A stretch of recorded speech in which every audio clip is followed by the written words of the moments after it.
very much. Amen. Let's be seated. As you rejoice, mnapoendelea kufurahia, I feel like crying. Nasikia kulia. The Lord has been very good. Bwana amekuwa mwema sana. And I'm very happy to be with you. Na furaha nyingi kuwa pamoja nanyi. We've been in India 7 months and 3 days. Tulikuwa nchini India miezi 7 na siku 3. Quite a long time. Ni muda mrefu. I don't know what to say. Sitaki kusema because the testimony is long. Kwa sababu ushuhuda ni mrefu. I don't know whether I should spare a few minutes to tell you just the highlights. Asi kama nichukue dakika chache niwaambie tu juu yale mambo muhimu. There are some pieces of the story that you may not know. Kuna sehemu za hadithi ambayo hamjui. We withheld that information for a purpose. Tuliwaficha habari hiyo makusudi. And I won't tell you. Nataka kuambia. Of course you remember what happened about my problem. Bila shaka mnakumbuka kilicho juu ya shida yangu. Last year July, mwaka uliopita mwezi wa 7, is when I started feeling some discomfort here below the tummy. Ndipo nilipoanza kusikia usumbufu kidogo chini ya kitovu. Some discomfort.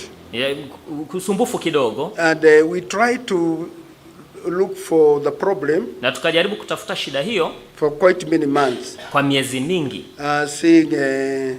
We tried tests. Tukafanya uchunguzi. Ultrasounds. Your ultrasound. I remember I did it twice. Nakumbuka nilifanya hiyo mara 2. So different doctors. Kaona madaktari tofauti. Including urologists.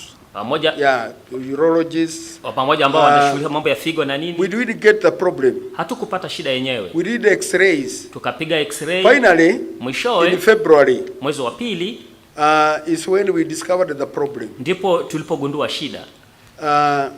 I went to the same x-ray place. Nikaenda mahali pale pa x-ray. And the doctor, my friend there, suggested that we do a test that we had not done. Na daktari ambaye anashughulikia mambo ya x-ray akapendekeza tufanye uchunguzi fulani ambao tulikuwa tumefanya. It's called barium enema. Ambayo inaitwa barium enema. Which showed ambayo ilionyesha my colon, that is the large intestine, kwamba ule utumbo mkubwa had some narrow area. Kulikuwa na mahali pembamba. Now that is just an x-ray. Hiyo ilikuwa ni x-ray tu. It couldn't show what it was. Haingeonyesha kabisa ni nini hasa. So from there I went to see a doctor. We call them what, Siro? Gastro. Anyhow. Kisha tukapo tukaenda with the stomach. Tukaenda kuna daktari ambaye yeye ni Now he suggested that we do CT scan. Alipendekeza tufanye CT scan. And at the same time, na wakati huo the CT scan, hiyo CT scan showed something in the liver. Ilionyesha kitu katika maini. And then I went now for what we call colonoscopy. Alafu sasa nikaenda sasa kwa huo uchunguzi wa colonoscopy. Uchunguzi huo is what showed that I had a tumor in my colon. Uchunguzi huo ndio ulionyesha kwamba kuna kivimbe sehemu hiyo.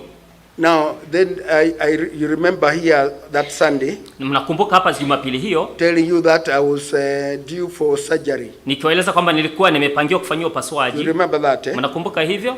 Then on Monday I was admitted. Alafu siku ya Jumatatu nikalazwa. Tuesday siku ya Jumanne surgery was done on me. Nikapasuliwa. They removed that tumor. Wakatoa kivimbe hicho. And it was sent to Nairobi for biopsy. Na kikatumwa Nairobi kwa uchunguzi zaidi. Then when the results came back, matokeo yalipokuja, we met the doctor. Tukakutana na daktari. And he said that the tumor was cancerous. Na akasema kwamba kivimbe hicho kilikuwa na kansa. Now it was cancerous. Kilikuwa na kansa. Now also pia that CT scan we did before the surgery, ile CT scan tuliyofanya kabla ya upasuaji, which showed there was something in the liver. Ilionyesha kwamba kulikuwa na kitu katika maini. The doctor said that he had a liver specialist when he went to theater. Daktari akasema kama tungekuwa na kama angekuwa na mtaalamu wa maini nilipoenda kwa upasuaji, he would have removed that. It was a tumor in the liver also. Another tumor. Kilikuwa ni kivimbe kingine katika maini. Actually two. There were two. Kwa vivimbe viwili katika maini. One very small. Kimoja kidogo. Another one just also small size. Kingine pia ni kidogo lakini kubwa kushinda cha kwanza. So he said he would have gone to theater with a liver specialist to remove the tumor in the liver. Akasema angeenda katika chumba cha upasuaji na mtaalamu wa kupasua maini, lakini hakuwa naye. He didn't have that. Hakuwa naye. This is a very interesting thing because hili jambo la kuvutia sana. Some of these informations we need to be armed with. Tunapaswa baadhi ya habari hizi ni lazima tuwe nazo. Ni muhimu tuwe nazo. It's an experience that we should have. Ni ujuzi ambao tunapaswa kuwa nao. There is a lot of ignorance with the public. Kuna kutojua kwingi na umma, and it's causing death, sometimes unnecessary deaths. Na inasababisha vifo ambavyo havistahili wakati mwingine and so forth. So what happened? Basi kilichofanyika, now so I asked the doctor. Kwa hivyo nikamuuliza daktari, so what is the way forward? Sasa ni njia kwenda mbele tutafanyaje? I asked him, you medical people, nyinyi watu matabibu, talk about stages of cancer. Huwa mnanena juu ya viwango vya kansa. What is my stage now? Sasa hii yangu imefika kiwango gani? He told me, akaniambia, you are stage 4. Yako imefika kiwango cha 4. Stage 4. Kiwango cha 4. Stage 4 meaning, kiwango cha 4 kimaanisha if the tumor is within itself, the cells are within the tumor. Kama hizo cells za cancer ziko ndani ya hicho kivimbe, they call that stage 1. Wanaita stage ya kwanza. But if it has gone just in the periphery of the tumor, lakini zikishatoka nje tu ya kivimbe, they call it stage 2. Wanaita stage ya pili. If the cells are found a bit further from the tumor, hizo cells zikipatikana mbali kidogo na hiyo kicho kivimbe, they call that stage 3. Wanaita hiyo stage ya 3. If the cancer cells have attacked another organ far from the primary tumor, kama cells za cancer zimeshambulia kiungo kingine another organ far, kiungo kingine mbali na kivimbe, they call that stage 4. Wanaita hicho stage ya 4. So you can see stage 4 also has of course stages, because pia stage 4 pia ina viwango vingine pia ndani yake, kwa sababu because it can move from that organ, inaweza sasa kutoka kwa kiungo hicho, and of course you know cancer cells spread all over the body very quickly. Na mnajua cells za cancer zinasambaa mwilini kwa haraka sana. So mine was stage 4. Kwa yangu ilikuwa stage ya 4. The next question was, swali lilofuata likawa, what is the way forward? Tufanyeje? This was where misdirection started. Hapa ndipo sasa habari ambazo si uongozi mbaya ulianza. Because the doctor said, kwa sababu daktari akasema that I needed chemotherapy. Kwamba nilihitaji haya matibabu yanaitwa chemotherapy. Now chemotherapy. So I asked him, kwa hivyo nikamuuliza, okay, where do I get it? Nitapata matibabu haya wapi? He suggested some doctors. Akapendekeza madaktari fulani. I was not, of course my mind was already set. Bila shaka nilikuwa nishafanya uamuzi wangu. I was not going to be to fall into the hands of our local doctors here. Sitaangukia mikononi madaktari wetu hapa. Because I knew, kwa sababu nilijua, and I'm afraid to say, na nasikitika kusema, I don't know whether are you on air? Anyhow, I'm afraid to say, nasikitika kusema, and I want to tell you today, na ningependa kuambia leo, that so far, kwamba kufikia sasa, we have no chemotherapy in Kenya. Hatuna wataalamu wa chemotherapy hapa Kenya. Let nobody cheat you. Hebu yeyote asiwadanganye. Right? We have no chemotherapy in Kenya. Hatuna hiyo chemotherapy hapa Kenya. Let nobody lie to you. Hebu yeyote asiwadanganye. In Kenya, the moment you are put on chemotherapy, hapa Kenya mara tu ukishaanza matibabu hayo ya chemotherapy, your death is accelerated. Kifo chako kinaharakishwa. Right? Our oncologists here, I'm sorry to say, don't know what they are doing. Hawa wanaoitwa wataalamu wa kutibu kansa, wengi hawajui nini wanafanya. Hawajui wanachofanya. Hata this is information I want to pass this to you. Hii ndio habari nataka kuwapatia very frankly.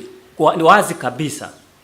And you all know, na nyote mnajua, anybody that has gone through chemotherapy in Kenya has died. Yeyote ambaye amepitia haya matibabu ya chemotherapy hapa Kenya amekufa. True or not true? And they also deteriorate very fast. Na pia hali yao inazorota haraka sana. Inaharibika haraka sana.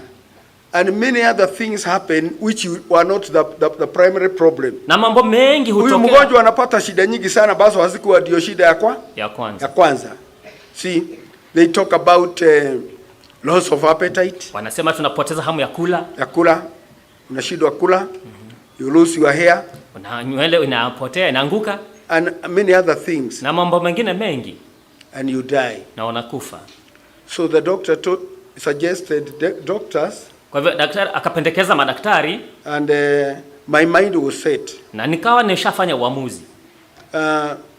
Some of these doctors, our believers, have died in their hands. Baadhi ya madaktari hao waaminio wetu wamekufa mikononi mwao. I knew them. I had no confidence in them. Sikuwa na imani nao. So we suggested another one. Akapendekeza mwingine.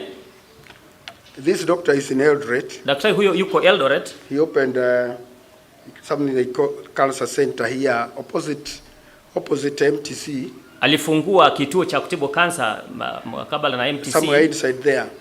Mahali fulani hapo ndani. So we went there. Tukaenda huko with the Shiro and Shiko. Na Shiro na Shiko. What that lady told us, kile mama huyu alituambia, she was just pronouncing death.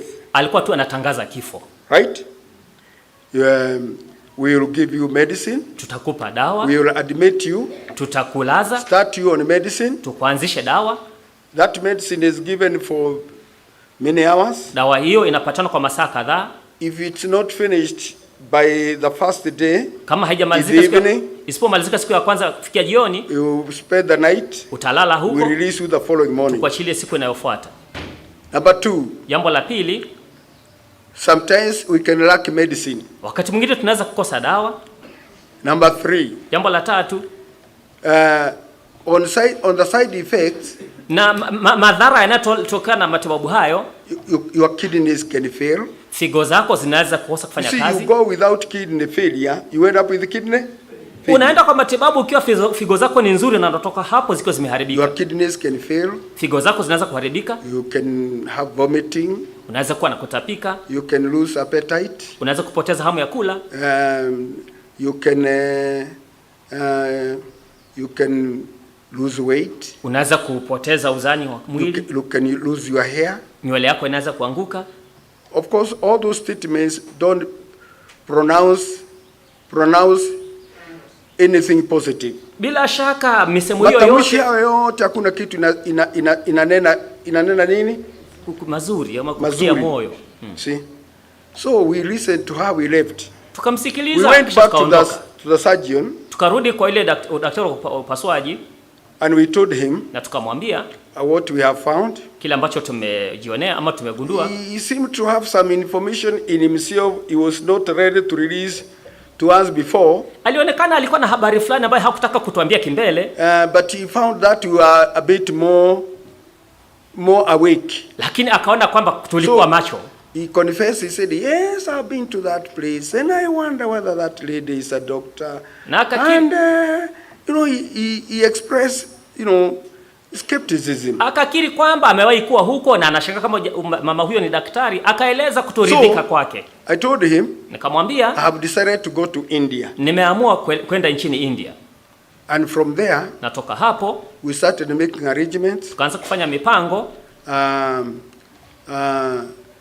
Then we got connected to another lady in Nairobi. Tukaunganishwa na mama moja kule Nairobi. By the daughter of Amayoti. Na dada na binti ya Amayoti. They have a group. This is what we call group. Wako na kikundi about cancer matters. Mambo yanayohusu kansa. So this lady was in the part of those in the group. Bas mama huyu alikuwa mmoja wa wenye kikundi. This lady in Nairobi. Mama huyu kule Nairobi. We got contact with her. Tukawasiliana na yeye. And she said she had been to India with her husband. Akasema aliwahi kuwa huko India na mume wake. Her husband has since died. I don't know what the problem was. Mume wake ashafariki tayari, sijui shida yake ilikuwa ni gani. She connected us with another lady now in India, an Indian lady. Akatunganisha na mama mwingine kule India. We talked to that lady. Tukaongea na mama huyo. She connected to the doctor. Akatunganisha na daktari. We talked with the doctor. Tukaongea na daktari. And we started the ball rolling. Na mambo yakaanza kuendelea sasa. We did everything very urgently. Tukatayarisha kila kitu kwa haraka sana. Another side story, na hadithi nyingine ya kando, just to show you how God can lead. Kuonyesha jinsi Mungu anavyoongoza. Brother Koech, ndugu Koech, happens to have some Indians. Ikatukia kwamba alikuwa ana Wahindi fulani, some friends, marafiki zake. They have tried business with here in Kenya. Wamejaribu biashara hapa nchini Kenya. They are from India. Wanatoka India. So when he heard about my case, basi aliposikia juu ya kesi yangu, he discussed with one of those Indians. Akawasiliana na moja hawa Wahindi. It happened, ikatukia ya kwamba that one of those Indians, mmoja hawa Wahindi, the mother had a problem similar to mine. Mama yake alikuwa na shida inayofanana na yangu. That was over 10 years ago. Hiyo ni zaidi ya miaka 10 iliyopita. And there's a doctor, kuna daktari, one of the hospitals, katika moja ya hospitali zao, who treated his mother. Aliyemtibu mama yake. And the mother recovered. Na mama akapata nafuu. Over 10 years back. Zaidi ya miaka 10 nyuma. So this Indian, kwa hivyo huyu Mhindi, took my matter very seriously. Akachukua jambo langu kwa makini sana. And wanted to connect me to the doctor, na akataka kuniunganisha na daktari huyo, who handled the case of his mother. Aliyeshughulikia kesi ya mama yake. But on this other side, lakini upande huu mwingine, our plan was very much in advance. Mipango yetu ilikuwa imesonga sana. So kwa hivyo we kind of left that line. Ni kama tukaacha upande huu, line hiyo line hata hatukushughulikia. We ignored it. Tukaipuuza. We landed in India. Tukafika nchini India on the 23rd of March. Tarehe 23 mwezi wa March. And we went to the hospital. Na tukaenda kwa hospitali. Hapo tupelekwa kwa nyumba ya wageni, where we have been staying. Mahali ambapo tumekuwa tukikaa. And then so we engaged with the hospital. Kwa hivyo sasa tukaanza na mambo na hospitali. Tukashikana na hospitali. The hospital said, hospitali kasema, they wanted they call it a block of the tumor that was removed from me. Walitaka kipande cha kile kivimbe kilichotolewa ndani yangu. So that they wanted to find out if those cancer cells, ili wafanye utafiti juu ya kama hizo cells za cancer have mutated. Zimebadilika. To mutate is to change the original form. Kubadilika kutoka kwa ile hali ya kwanza. Right? And when they mutate, na zinapobadilika hivyo, it means the medicine they would use, inamaanisha kwamba dawa atakayotumia, as far as the original cells are concerned, kuhusu zile seli za kwanza za cancer, they have since changed. Zimekwisha kubadilika. Zimebadilika. I will give you a simple example. Nitawapa mfano rahisi. I will give you a simple example. Nitawapa mfano rahisi. You can have maybe a disease. Unaweza kuwa na ugonjwa. This disease, ugonjwa huu, you start on a certain medicine. Unaanza kunywa dawa fulani. Then the disease mutates. Alafu ugonjwa unabadilika. Hizo viini vya ugonjwa huo vinabadilika. They change so that they resist the medicine. Vinabadilika hivi kwamba vinaweza kupinga dawa. So you have to apply a stronger medicine. Kwa hivyo itabidi utumie dawa ambayo ni ina nguvu zaidi. I will give you another simple example. Tutapa mfano mwingine rahisi zaidi. You see COVID. Mnaona ugonjwa wa COVID? COVID is actually what? We call them the virus. Virus. It's a virus. Ni virusi. The virus you get when you have common cold. Kirusi ambacho unapata ukiwa na homa ya kawaida. That's virus. Hiyo ni virusi. What happens is the virus that you get when you get common cold, kinachofanyika kwamba ile kirusi unapata ukiwa na homa ya kawaida, they can the virus can mutate. Hivyo virusi vinaweza kubadilika. Right? You hear now it's no longer common cold, it's now what we call flu. Unasikia sasa ile homa ya kawaida sasa inaitwa flu. It's the same virus. Ni kirusi mutating. Ni kirusi hicho ambacho kimebadilika. They can mutate until they become COVID virus. Naweza kubadilika mpaka sasa ni kirusi cha COVID. It's the same virus. Ni kirusi kile kile. But they are changing what? They are changing behavior. Lakini vinajibadilisha tabia zao. So that's what they wanted to check, whether the cells that were in that tumor have since changed. Hiyo ndio walitaka kuchunguza wajue kama zile seli zilizokuwa katika kivimbe kwanza kama zimebadilika. Now the next problem we had, sasa shida ambayo ilifuata tulikuwa nayo, is to get that block of that tumor. They call it block because the way they preserve it, they preserve it like a loaf of bread. Wanaita kipande kwa sababu vile huwa kinahifadhiwa, kinawekwa tu kama kimkate. So if you want to have further test, kwa hivyo ukitaka kufanya uchunguzi zaidi, you cut a slice, unakata kipande kidogo, right? Take it to the lab, unakipeleka kwa maabara.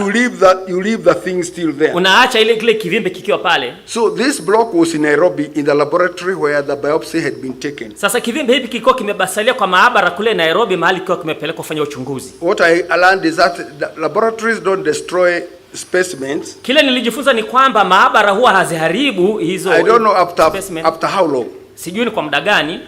So now the thing was, how do we get a block sasa of that tumor? Shida ikawa sasa tutapataje kipande cha kivimbe hicho? Tumor hiyo. It was quite a long struggle. Ulikuwa ni mng'ang'ano, ni shida kweli. The doctor had to write a letter. Ilibidi daktari andike barua. Daktari ilibidi andike barua to accompany that block when we get it. Barua iandamane na kipande cha kivimbe hicho tutakapokipata. Right? For legal reasons, you know. Kwa sababu za kisheria. Yeah. So Brother Willie of Thika, ndugu Willie wa Thika, helped us a lot. Alitusaidia sana. Because he's the one we sent the letter to. Kwa sababu yeye ndiye tulimtumia barua. He went to the laboratory in Nairobi where that tumor was. Akaenda kwa maabara hiyo Nairobi mahali hiyo chuma ilikuwa. And then he asked them if it was possible for them to send the block to India. Akawauliza kama inawezekana watume. No, it wasn't possible with them. Watume kipande hicho India, wakasema hawawezi. So finally, mwishowe, after a long struggle, baada ya mng'ang'ano mrefu, it was now going towards the end of a whole week. Sasa ilikuwa inaelekea mwisho wa juma lizima. They directed to another hospital in Nairobi Westlands. Wakamwelekeza kwa hospitali fulani Nairobi kwa Westlands.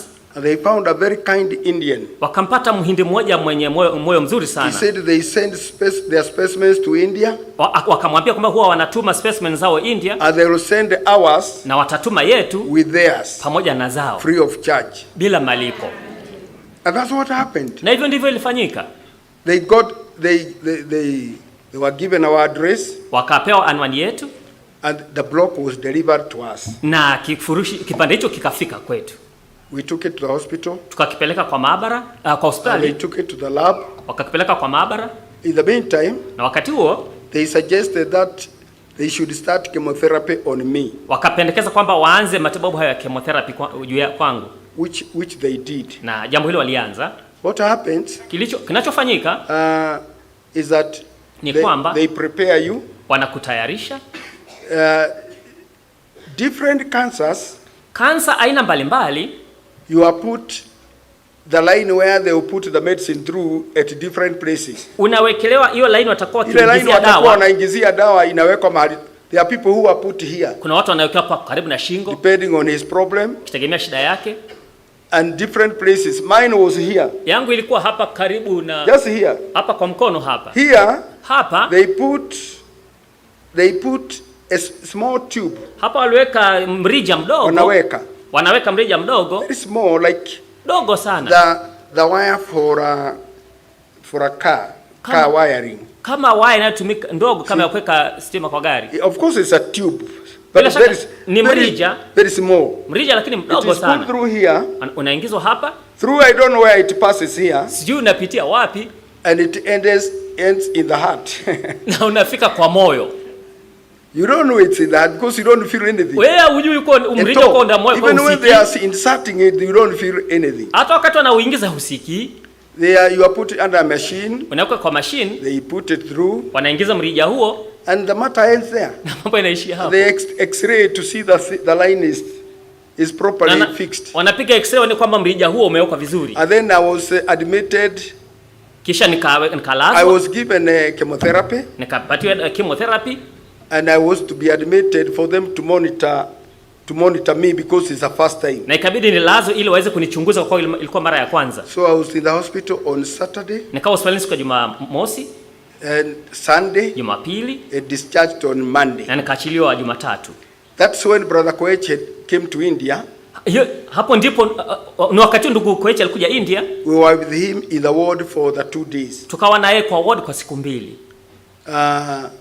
So I was discharged on Monday. Another thing I want to tell you. Jambo lingine ambalo nataka kuambia, this medicine, dawa hii that I was being given, nilikuwa napatiwa, it was different types. Ilikuwa ni aina mbalimbali. This type lasts maybe 2 hours, this type lasts 1.5 hours, this type it runs almost the whole day. Inaenda karibu siku nzima. Finally, mwishowe they give you another one. Wanakupa dawa nyingine which has got a small pump, ambayo ina pump ndogo, very small, very tiny pump. Pump ndogo sana. As small as something very small. Ni kitu kidogo hivyo. Yeah, small, just like that. Ukubwa wake ni kama huu nimechora hapa. A small pump. Pump ndogo. This pump hii has an inlet, ina mahali pa kuingizia and an outlet, na pa kutokea. This inlet, mahali hapa pa kuingilia, pumps medicine from a bottle here, inanyonya dawa kutoka kwa chupa hapa chini, right? This one, hii into the pump, inaingia kwa pump, pumps out, inatokea into the body, inaingia sasa kwa mwili, right? And this medicine runs for 46 hours. Na dawa hii inazunguka kwa mwili masaa 46. So you go home with it. Kwa hivyo unaenda nyumbani nayo. And you are given a kind of a small bag to hang here. Unapata kama kamfuko kidogo unaning'iniza kwa shingo. So you sleep with it. Unalala nayo. You bathe with it. Unaoga nayo. Right? 46 hours. Masaa 46. It finishes the 3rd day. Inamalizika siku ya 3 in the evening. Jioni. When it finishes, inapomaliza, this bottle chupa hii finally looks like a finger. Mwisho inakuwa ndogo kama kidole. See? The whole medicine has been pumped out. Dawa yote ishanyonywa ikaingizwa kwa mwili. Another thing, jambo lingine, you don't feel it. Huisiki. Right? You feel nothing. When I say nothing, I mean nothing. Nikisema usikii chochote na maisha usikii chochote. Right? Even when you sleep, you don't know there is anything entering. Hata unapolala usikii kama kuna kitu kinaingia kwa mwili. You feel nothing. Usikii chochote. So, I was given 3 sessions. Nikapewa vipindi 3. Why I want to give you this information? Sababu nataka kuwapatia habari hii. Information is power, they say. Habari ni uweza. Kuwa na uweza. Huwa wanasema. Habari ni uweza. See? Now, this medicine I was being given in this hospital. Dawa hii nilikuwa nawapatiwa katika hospitali. There was one. Kulikuwa na moja. That was very expensive. Ambayo ilikuwa ghali sana. One session it was costing almost 300,000 Kenya shillings. Kipindi kimoja ilikuwa inagharimu karibu 1,300 za Kenya. When you put the rest, ukiweka hizo zingine, it was about $500,000. Ilikuwa inakuja kama nusu milioni shilingi za Kenya. One session. Kipindi kimoja. This expensive one, hii ambayo ni ghali sana, was targeting the tumor in the liver. Ilikuwa inalenga kivimbe kilichokuwa katika maini. And that was the purpose. Kusudi lake lilikuwa ni hilo. Now, here comes another interesting story. Sasa kunakuja hadithi nyingine ya kuvutia sana. When we talked with the doctor, tulipoongea na daktari concerning now what are the prospects of this treatment? Kuhusu matibabu haya. Mwelekeo wa matibabu mwisho wake ni nini? The doctor, daktari, misled us. Akatukosesha, akatuelekeza makosa. Told us, akatuambia mnajua, I had a tumor in the liver. Mnajua nilikuwa na kivimbe katika maini. Right? You know, you can receive chemotherapy in your lifetime. Unajua unaweza kupokea chemotherapy maisha yako yote. And stories, some funny stories. Hadithi zingine ambazo hazieleweki. That caused my daughter here, Shiro, a lot of concern. Hiyo ikamsababisha binti yangu hapa asumbuke sana. We had meetings with the doctors several days. Tukawa na mikutano na madaktari kwa siku kadhaa concerning that issue. Kuhusu jambo hilo. Because now here he is not talking about my recovery. Kwa sababu haongei kuhusu kupona kwangu. See? Right? So my daughter here, kwa hivyo binti yangu hapa, I believe also God intervened through her. Naamini pia Mungu aliingilia kupitia yeye. Without telling me, bila kuniambia, she spent hours and hours at night when we went to sleep. Alitumia masaa mengi usiku tulipoenda kulala. She spent hours and hours. Alitumia masaa mengi. See, going through the internet. Akipitia kwa internet, she found very many testimonies. Akapata shuhuda nyingi of people who had a problem like mine. Za watu walikuwa na shida kama yangu. And the treatment they received. Na matibabu waliopokea. In America. Marekani. Among other places. Miongoni mwa mataifa mengine au sehemu zingine. That was not one night. Huo hauko usiku mmoja. She used to sleep almost daybreak. Alikuwa analala karibu kuna pambazuka. Every night. Kila siku. And she would raise the matter with me. Na angenipatia habari. We would discuss it. Au tungejadiliana. Go back to the doctor. Turudi kwa daktari. Hear his version. Atusikie vile anasema. And his version was contrary to her findings. Na wakati wote maelezo yake yalikuwa tofauti na kinyume na vile amegundua.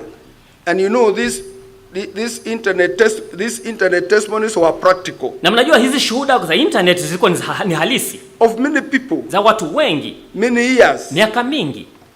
So finally, kwa hivyo mwishowe, after receiving three cycles of chemotherapy. Baada ya kupokea chemotherapy vipindi vitatu. And after discussing that issue with the doctors. Na baada ya kujadiliana jambo hilo na madaktari. One of the doctors in that hospital said he could not, because we raised the issue about removing that tumor in the liver. Tulileta jambo hili la kuondoa kivimbe kutoka kwa maini. Now that we had information. Kwamba sasa tulikuwa na habari. That you cannot give somebody chemotherapy if he has got a tumor in the body. Kwamba uweze kumpa mtu chemotherapy kama ana kivimbe ndani ya mwili. You have to remove that tumor. Lazima uondoe kivimbe hicho. So, kwa hivyo, we decided. Tukaamua. We have to look for a liver specialist on our own. Lazima tutafute mtaalamu wa maini kivyetu. We visited another hospital. Tukatembelea hospitali nyingine. We met a liver specialist. Tukakutana na mtaalamu wa maini. He heard our story. Akasikiliza hadithi yetu. He saw our papers. Akaona makaratasi yetu. The good thing with India. Kitu kizuri na India. Any test you do. Uchunguzi wote ambao unafanya, test yote ambayo unafanya. You are given results yourself. Unapewa matokeo wewe mwenyewe. First they said in your phone. Kwanza wanakutumia kwa simu. And then you go and you print also in the hospital the hard copies. Alafu unaenda unatolewa nakala. So we had all the papers. Kwa hivyo tukawa na makaratasi yetu yote. And we sat with the doctor. Na tukaketi na daktari. In his office. Katika afisi yake. In another hospital. Katika hospitali nyingine. Called Max Hospital. Inaitwa Max Hospital. When the doctor heard our story. Daktari aliposikia hadithi yetu. Saw our papers. Akaona makaratasi yetu. He asked us. Akatuuliza. Which doctor is this? Huyu ni daktari huyu ni nani? We told him. Tukamwambia. Said, okay, I know that doctor. Akasema sawa, namjua huyu daktari. But even a layman knows that is wrong. Lakini hata mtu wa kawaida anajua hii ni makosa.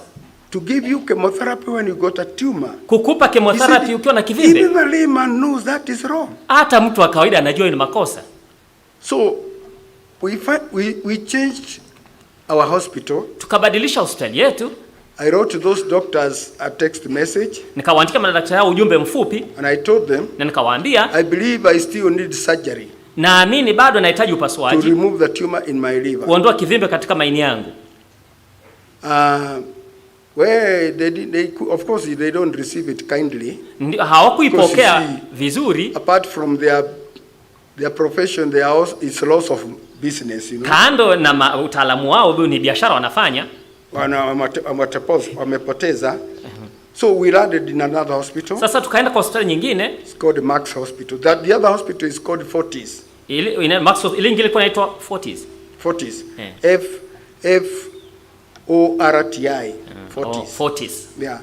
Hiyo ya kwanza. Now, he called another doctor. Akampigia simu daktari mwingine in the same hospital. Katika hospitali hiyo hiyo. He's an oncologist. Yeye ni mtaalamu wa cancer. Wa cancer. Yeye naye ni mtaalamu wa cancer. They discussed. Wakajadiliana. They told us. Wakatuambia we always have a doctor's panel on Saturdays. Huwa tunakuwa na kongamano na mkutano wa madaktari siku za Jumamosi. Where we discuss different patients and their treatment. Ambapo tunajadili wagonjwa kadhaa mbalimbali tofauti na njia ya kuwatibu. We have put you in that list. Tumekuweka katika orodha hiyo. We shall discuss your case. Tutajadili kisa chako. Come on Monday. Kuja siku ya Jumatatu. We shall tell you. Tutakueleza what we have decided. Kile ambacho tumeamua. So when we went on Monday. Basi tulipoenda siku ya Jumatatu. They said we discussed. Wakasema tulijadiliana. And we have decided this. Na tumeamua hivi. We are going to give you another cycle of chemotherapy. Tutakupa kipindi kingine cha chemotherapy. And we are going to include the same expensive medicine. Na pia tutatumia ile dawa ile ghali among the others. Miongoni mwa zingine. From there, toka hapo, you will stay for 3 weeks. Utakaa majuma 3. We take you for surgery. Alafu tukupeleke kwa upasuaji. We remove the tumor in the liver. Tutoe kivimbe kilicho katika maini. After 3 weeks. Baada ya majuma 3. After the surgery. Baada ya upasuaji. We shall take you back for chemotherapy. Tutakurudisha kwa chemotherapy. You continue. Uendelee. In your case you need 12 sessions. Kwa hali yako unahitaji vipindi 12. Which is given 2 per month. Ambavyo vinapewa 2 kwa mwezi. So we shall continue with the rest of the cycles which is 8. Kwa hiyo tutaendelea vipindi vinavyosalia ambavyo vilikuwa ni 8. Ni 8. So that's what happened. Na hivyo ndivyo ilifanyika. So another thing. Jambo lingine, India, those hospitals, hospitali zile, they don't approach something haphazardly. Hawaendei jambo ovyo ovyo. Before you are taken for surgery, kabla upelekwe kwa upasuaji, you are subjected to very many tests. Unapitishiwa ukaguzi mwingi. X-rays. X-ray. And there are different types. Na aina mbalimbali za X-ray. Aina tofauti kama like another one we wanted that doctor advised us to do here in Nairobi. Kama nyingine ambayo daktari alipendekeza tufanye hapa Nairobi. Do you know that it's called PET scan? Inaitwa PET scan. It maps your whole body. Inapiga picha mwili wako wote. Do you know we have not had it in Kenya throughout the years? Unajua hatujakuwa nayo Kenya miaka yote. And it's a very basic and very important thing. Na ni kitu cha kimsingi sana kwa matibabu hayo. Just not long ago, si zamani sana, they introduced one in Aga Khan. Walileta moja kule Aga Khan. And recently, majuzi, they have brought another one in KU. Wameleta nyingine kule KU. See, 2. Ziko 2. And when you book, na unapo you wait for months. Ukitaka matibabu hayo unaongojea miezi. And you know, no disease waits for months. Na mnajua hakuna ugonjwa unangojea miezi. And it's very expensive. Na ni ghali sana. Can go to 90,000. Naweza fika 90,000 or thereabout. Au karibu na hapo. So there I was done many of those. Kule nilifanywa hizo nyingi. Until even before we came, I was done another one. Hata kabla turudi nilifanywa nyingine. So before the surgery you are subjected to a lot of, they want to roll out a lot of things. Kabla ya upasuaji unapitisha uchunguzi mwingi. Because they don't know what to risk. Kwa sababu hawataki kubahatisha. Anyhow, after the surgery, baada ya upasuaji, we went to, after surgery you are taken to ICU. Baada ya upasuaji unapelekwa katika chumba cha wagonjwa mahututi. Whether you are, no matter how strong you look, haijalishi una nguvu kiasi gani, you must be taken to ICU. Lazima upelekwe kwa chumba cha wagonjwa mahututi. There, hapo you are given oxygen. Unapatiwa hii hewa ya oxygen, whether you need it or not. Wewe unaihitaji ama huihitaji. You are put on oxygen. Unapatiwa hiyo oxygen. You go overnight. Unalala usiku kucha. Then you go to the ward the following day. Alafu naenda kwa ward siku inayofuatia. So I was in ICU. Kwa hivyo nikawa katika ICU for almost 3 days. Kwa karibu siku 3. Because the room was, they didn't have a room. Kwa kuwa hawakuwa na chumba. But on the third day, lakini siku ya tatu, I was taken to my room. Nikapelekwa kwa chumba changu. And I was there. Nikawa pale. And he released on Saturday. Nikaachiliwa. Saturday is when I was discharged. Nikaachiliwa hospitalini siku ya Jumamosi. That surgery was on 6th June. Hiyo upasuaji huu ulikuwa tarehe 6 mwezi wa June. Tarehe 6 mwezi wa June. That is that a bit that I told Brother Maina, I didn't tell the people about this one. Hiyo ndio sehemu niliambia ndugu Maina usiwaambie watu kuhusu hii. They will think pastor is dying. Watafikiri mchungaji sasa anakufa. So that bit you didn't know. Sehemu hiyo hamkujua. But that's how it went. Lakini hivyo ndivyo iliendelea. So after surgery, kwa hivyo baada ya upasuaji, after 3 weeks, baada ya majuma 3, back to the chemo. Karudi sasa kwa ile chemotherapy.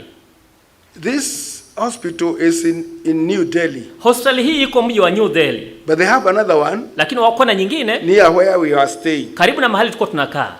So I said for chemotherapy. Kwa hivyo nikasema kwa sababu ya nikasema kuhusu chemotherapy, I'll be taken to the hospital near where we are staying. Nitakuwa naichukulia na hospitali iko karibu na pale tulikuwa tunakaa.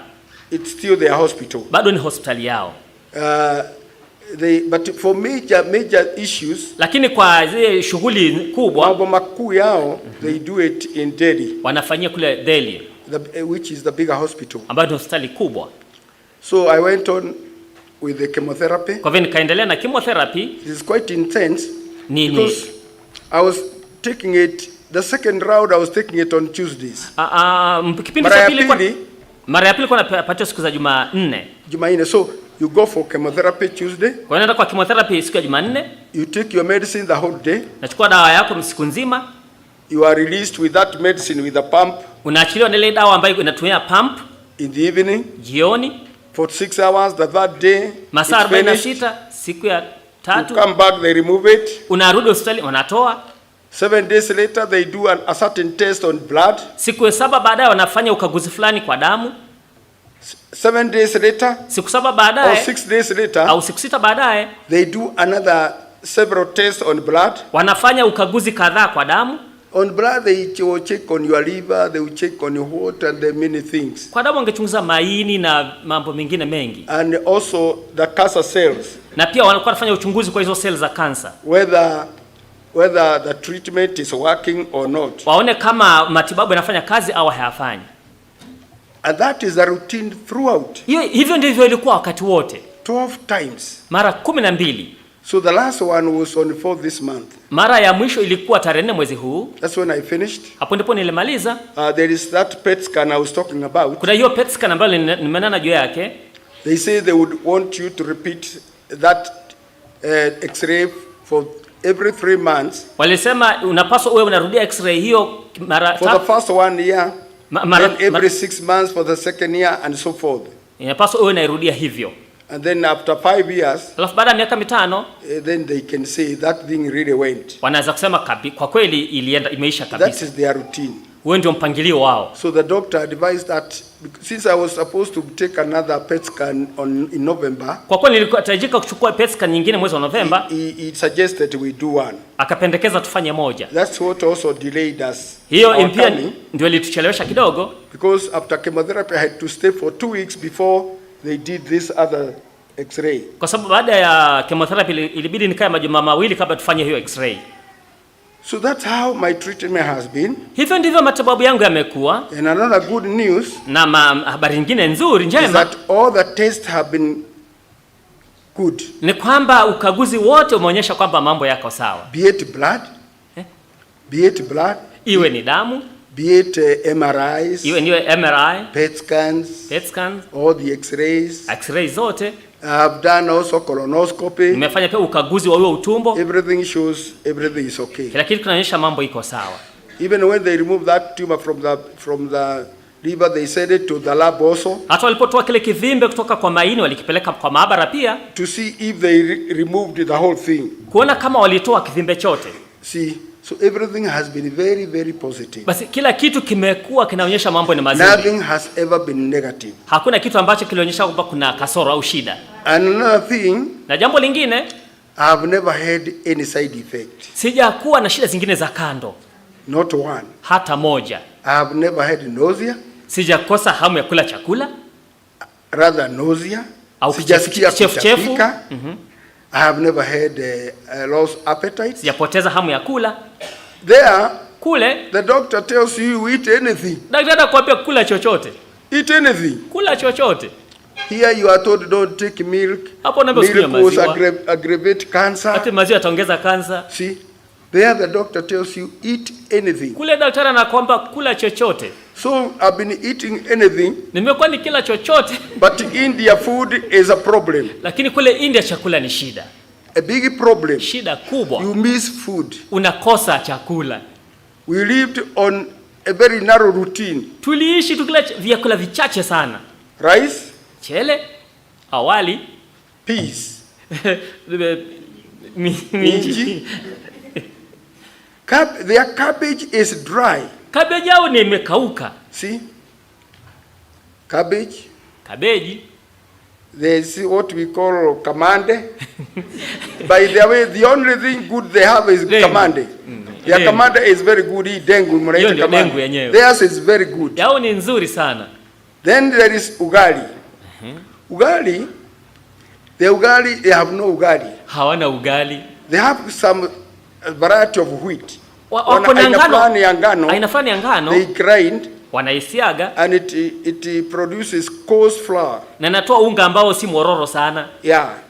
So that is what we cook as ugali. Hiyo tulikuwa tunapika kama ugali. So Shiro would make chapati sometimes. Shiro wakati mwingine angepika chapati. And by the way, also their chapati unga is very good. Na pia unga wa chapati kwa kweli mzuri sana. See? So chapati.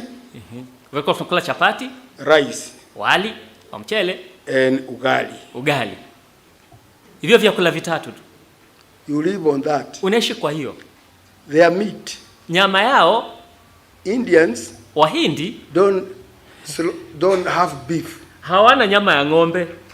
Cows roam in the street. Ng'ombe zinazunguka kwa barabara. Kwa mabarabara hata barabara kuu. And when they stand on the highway, you don't even move them. Na barabara ng'ombe wakisimama kwa barabara kuu hata huwaondoi. You just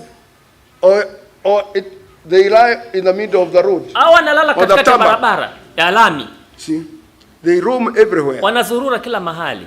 So they have got goat meat for those people who eat meat. Lakini wana nyama ya mbuzi kwa wale ambao wanakula nyama. That goat meat is no meat. Lakini hiyo nyama ya mbuzi si nyama. It does not taste anything called what?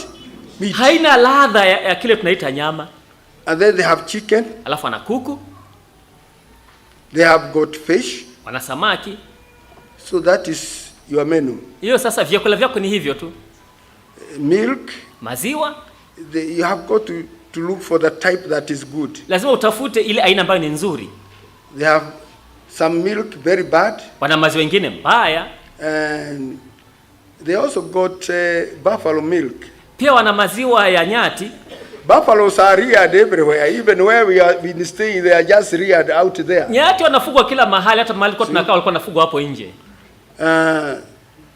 So that is how our treatment has been. Hivyo ndivyo matibabu yetu yamekuwa. God has been very gracious to me. Mungu amekuwa rehema sana kwangu. My daughter doesn't want to see hair on me. Binti yangu hataki kuona nywele. Even some of you complain. Hata watu wengine wenu mlilalamika. So I have had kinyozi 3 times. Nimenyolewa mara 3. Kinyozi ya Wahindi. Kinyozi ya Wahindi. But when we were coming, lakini tupokuwa tunakuja, I told my daughter I'm not going to be shaved. Niliambia binti yangu sitanyolewa. People will think that I lost my hair because of chemotherapy. Watu watafikiri nilipoteza nywele yangu kwa matibabu. So I want people to see. Nataka watu waone that you can get chemotherapy. Kwamba unaweza kupewa chemotherapy. And God keeps your hair. Na Mungu ahifadhi nywele yako. So I have had kinyozi 3 times. Nimeenda kwa kinyozi mara 3. But the last time I didn't want to go to kinyozi. Lakini mara ya 3 sikitaka kwenda kwa kinyozi. So I want to thank you very much for your prayers. Nataka kuwashukuru sana kwa ajili ya maombi yenu. There is one thing I know. Kuna jambo moja ambalo najua. That my case was special. Kwamba kesi yangu ilikuwa special. And God's care for me. Na kushughulikiwa na Mungu also was special. Pia kulikuwa special.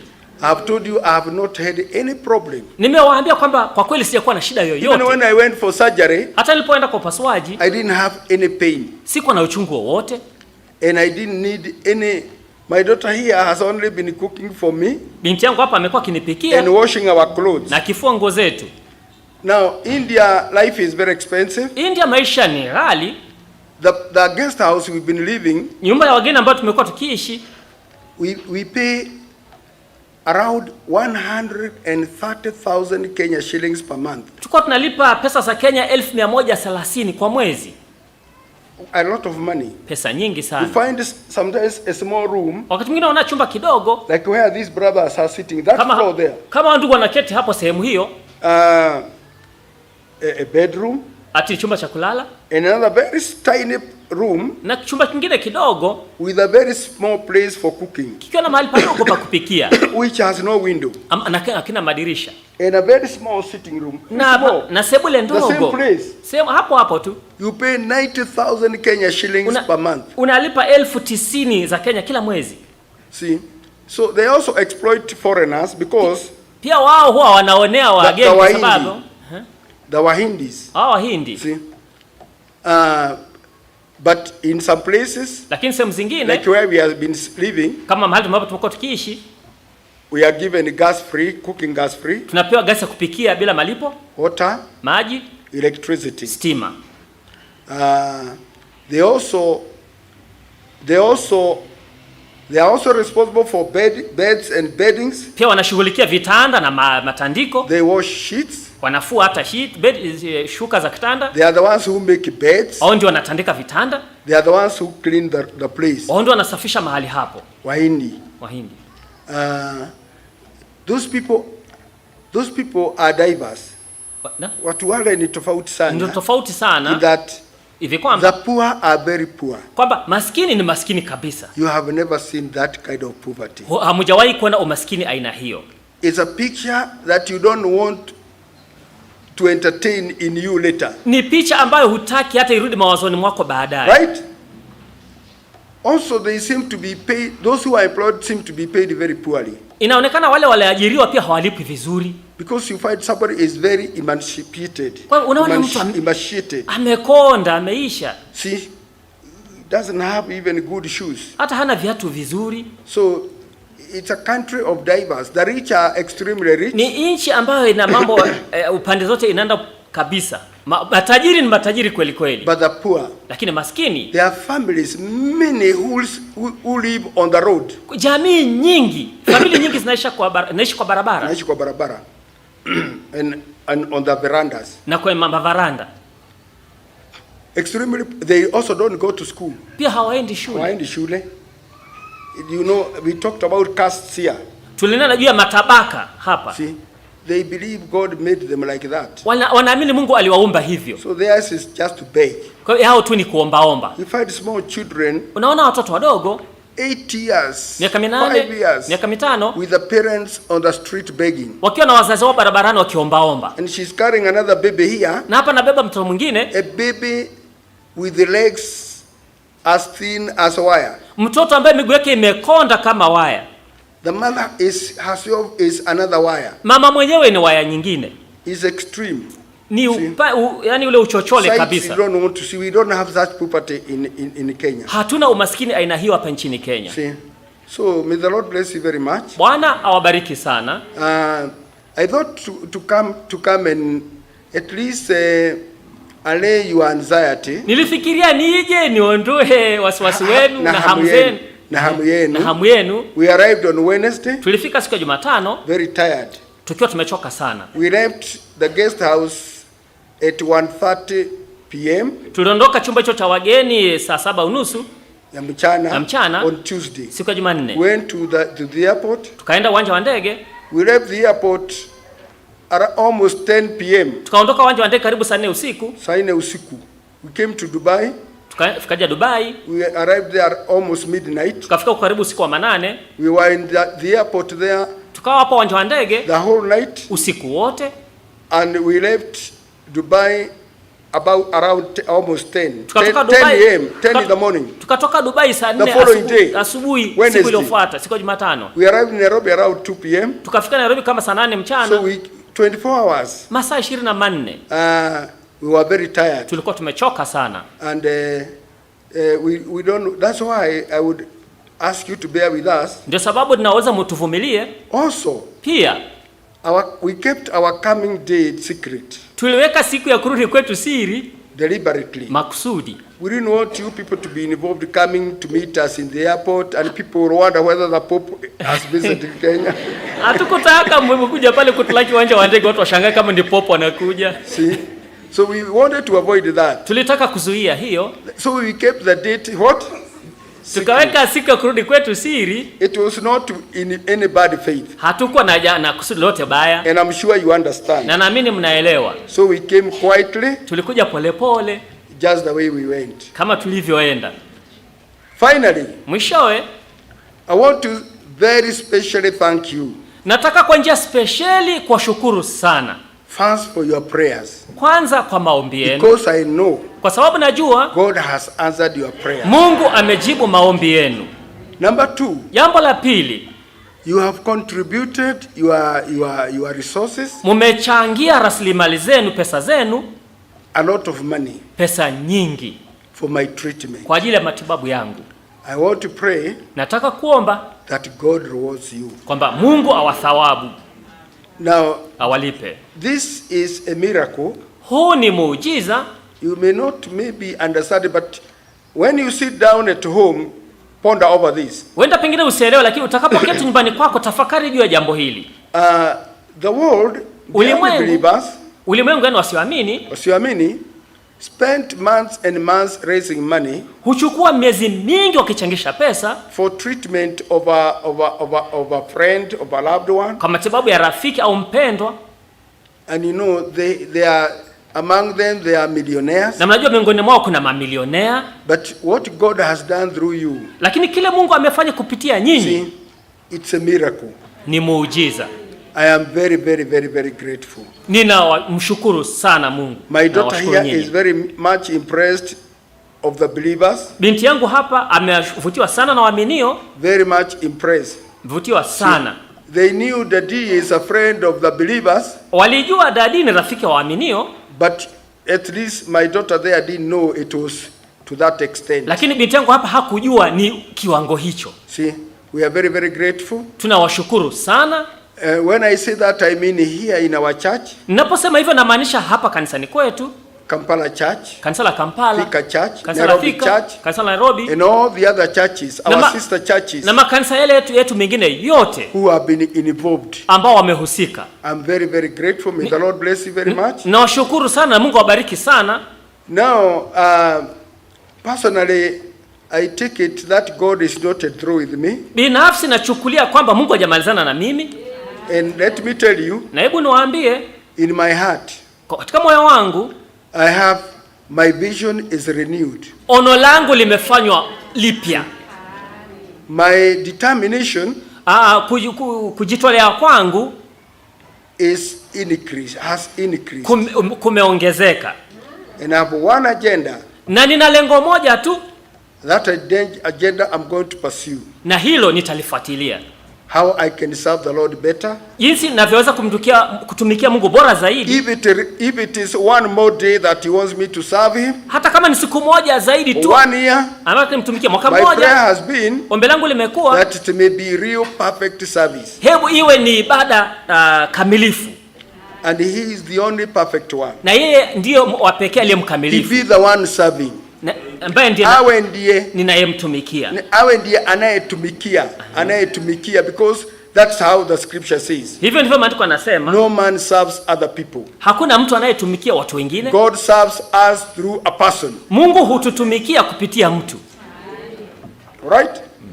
The Lord bless you very much. Bwana awabariki sana. I've been enjoying the meetings very much here. Nimekuwa nikifurahia mikutano sana.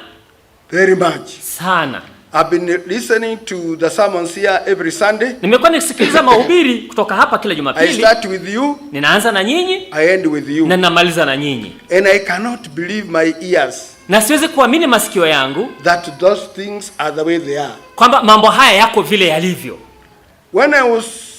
Before I went to India, kabla nielekee India, I wanted very much to listen to that teaching on the two Babylons. Nilitaka sana kusikiliza fundisho hili la Babiloni, zile Babiloni mbili. I really wanted. Nilitaka sana. And I expressed it even to some brothers. Hata nikawaeleza ndugu wengine.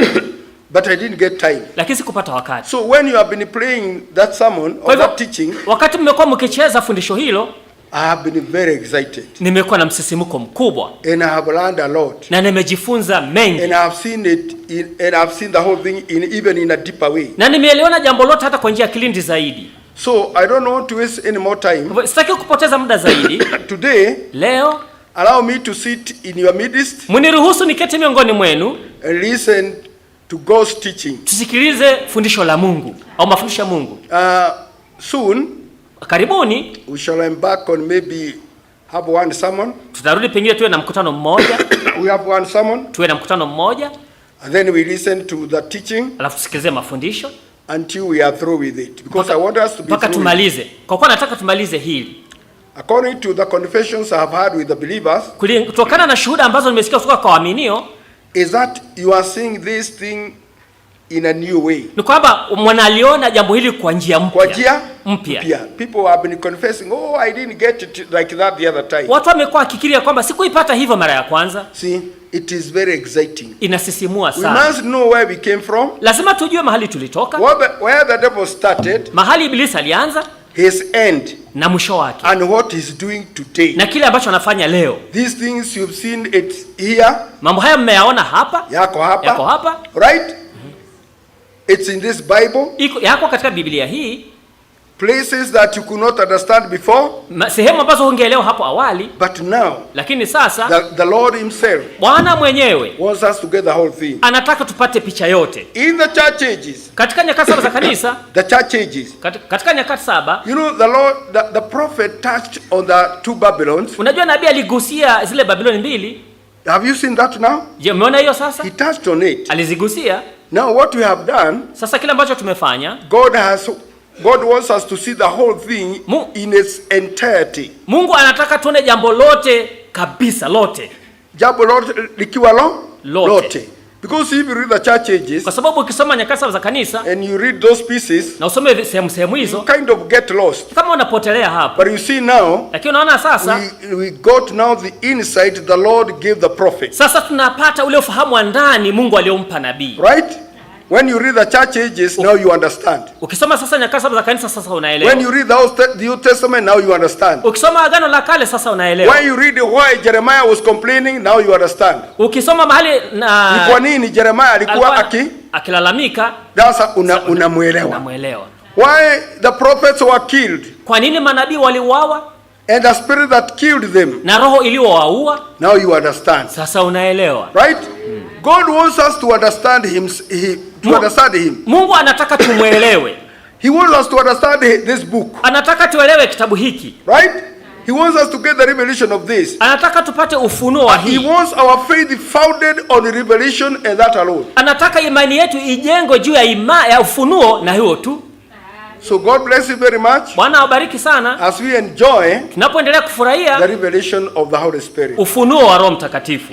So the Lord bless you very much. Bwana awabariki sana. Amen. Amen.